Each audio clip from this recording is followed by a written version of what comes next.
Doctor, you hit on the third leading cause of death in the United States, and I'm sure most of us could figure it's either heart-related or cancer or diabetes, things like that. Can you clue us into what that is and why? Yeah, okay, and thank you for asking that, because this is the 10,000-pound gorilla in the room that nobody's talking about. The third leading cause of death, as published in the Journal of the American Medical Association, is MD-directed treatments. This means you go to a medical doctor, an MD. He gives you a treatment and you die from it. According to the United States Department of Health and Human Services, 15,000 Medicare patients a month are killed by MD treatment, and nobody goes to jail. A handful of terrorists fly 2 planes into the Twin Towers. 3,500 people die, and we go to war. But 15,000 people a month are killed by medical doctor treatments, and we don't bat an eyelash. This is because we have been, I don't want to say brainwashed, that's not the correct term, but we have been, for the last 100 years, kind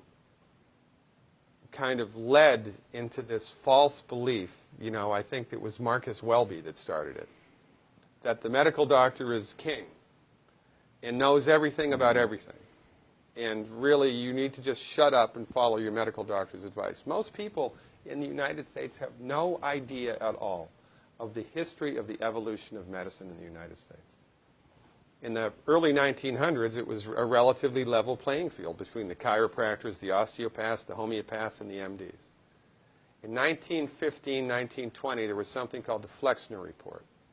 The Carnegie Corporation funded this man named Abraham Flexner. He went all around the country, and he went on stagecoach and train and horseback. This was before the interstate highway system, right? Took Flexner 5 years to do this. He went all around the country and did an inventory of all of the medical schools that prescribed drugs. He brought the list back to the Carnegies, who owned drug companies, and then the Carnegies and the Rockefellers gave millions of dollars of free money to the medical schools and hospitals in the United States that were prescribing drugs. That was the beginning of the end. After the Flexner Report, there was no more level playing field in the United States. And the MDs started a juggernaut that's taken off. Most people in the United States think that the predominant medicine here, MD-directed pharmaceutical medicine, we think that those guys are top dog because their therapeutics are better than the homeopaths or the naturopaths or the chiropractors. It's not. They're in the driver's seat because of political and financial coalitions that were built at the turn of the century that most people have no idea of at all. And it's a gigantic problem. And I mean, it's crazy, right? It's the third leading cause of death.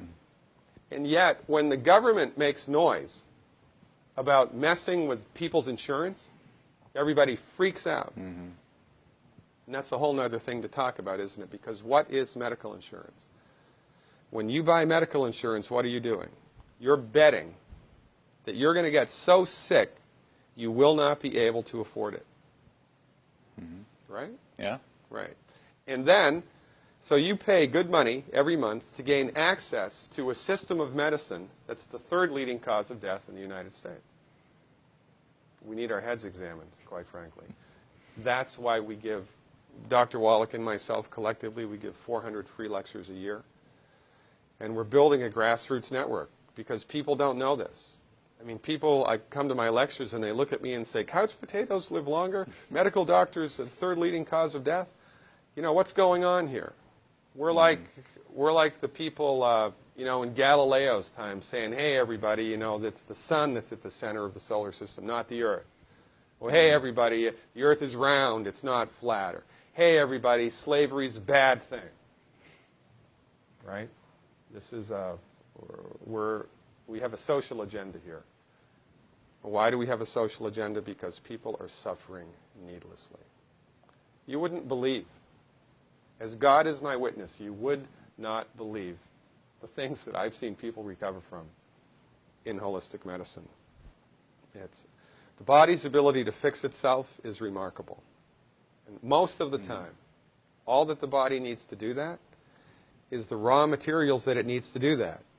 And we need to stop eating food that's hurting the body. You know, if you put diesel fuel in an unleaded engine, even if it's a brand new Ferrari, it's going to run like crap if it runs at all. And there's nothing wrong with the car, it just had the wrong fuel. It's the same with the human body. You give the human body the raw materials that it needs, clean up the diet, Superman, Superwoman. And you know, if you don't get to super status, then at least your blood pressure normalizes, at least your arthritis goes away, at least your anxiety and panic attacks go away, and you can sleep through the night.